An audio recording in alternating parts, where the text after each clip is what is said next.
केंद्रीय शिक्षा, कौशल विकास और उद्यमिता मंत्री धर्मेंद्र प्रधान ने कहा है कि प्रधानमंत्री नरेंद्र मोदी ने जीवंत प्रवासी भारतीय समुदाय पर बड़ा विश्वास व्यक्त किया है।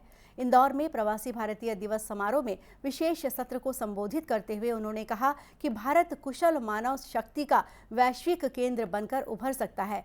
राष्ट्रीय शिक्षा नीति 2020 और कौशल विकास के प्रति नए दृष्टिकोण के बारे में बात करते हुए उन्होंने कहा कि हमने एक लचीले स्वरूप का दृष्टिकोण तैयार किया है, जिसमें एकाधिक बार प्रवेश और बाहर निकलने तथा कौशल विकास की सुविधा मिलेगी। इस प्रक्रिया में योग्य लोगों के निर्माण पर ध्यान केंद्रित किया गया है। उन्होंने ये भी कहा कि प्रवासी समुदाय भारतीय सभ्यता का विभिन्न अंग है और इसकी भव्य यात्रा में महत्वपूर्ण भूमिका निभा रहा है।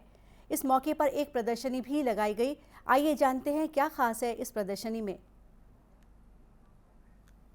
17वें प्रवासी भारतीय सम्मेलन में एक भव्य प्रदर्शनी लगाई गई है उन प्रवासी भारतीयों के ऊपर जिन्होंने भारतीय स्वतंत्रता संग्राम में बहुत महत्वपूर्ण योगदान दिया है। और सबसे खास बात, इस प्रदर्शनी की सबसे खास बात यह है कि डिजिटल इंडिया की पूरी झलक इस प्रदर्शनी में देखने को मिल रही है। विदेश में जाकर महात्मा गांधी ने जिस तरीके से अपनी बात रखी, जिस तरीके से उनका योगदान रहा, दक्षिण अफ्रीका जब वो पहुंचे और वहां जिस तरीके से उन्होंने अपना काम किया, ये तमाम बातें यहाँ जो प्रवासी भारतीय पहुंच रहे हैं उनको बताने की कोशिश की जा रही है।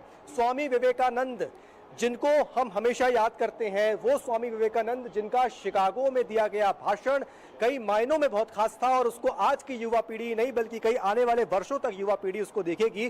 बहन निवेदिता, जे गुडविन, अलसिंगा, पेरुमल, ये सब तमाम वो लोग हैं जो विदेशों में गए या विदेशों में रहे और भारत में के लिए अच्छा काम कर रहे थे। डिजिटल वॉल है। आज़ादी के अमृत महोत्सव के संबंध में कुछ सवाल यहाँ पर आते हैं और यहाँ पे जो लोग आ रहे हैं वो उसका जवाब दे रहे हैं।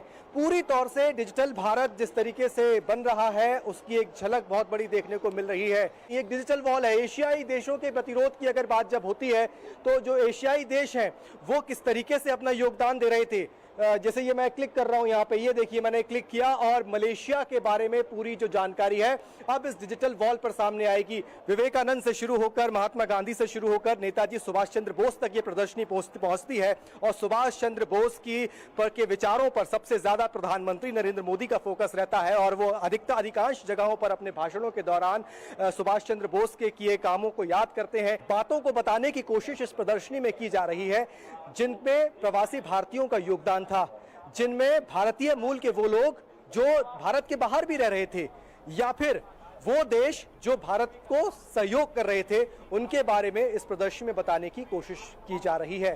कैमरा पर्सन प्रद्युम्न दुबे के साथ आदित्य श्रीवास्तव, डीडी न्यूज।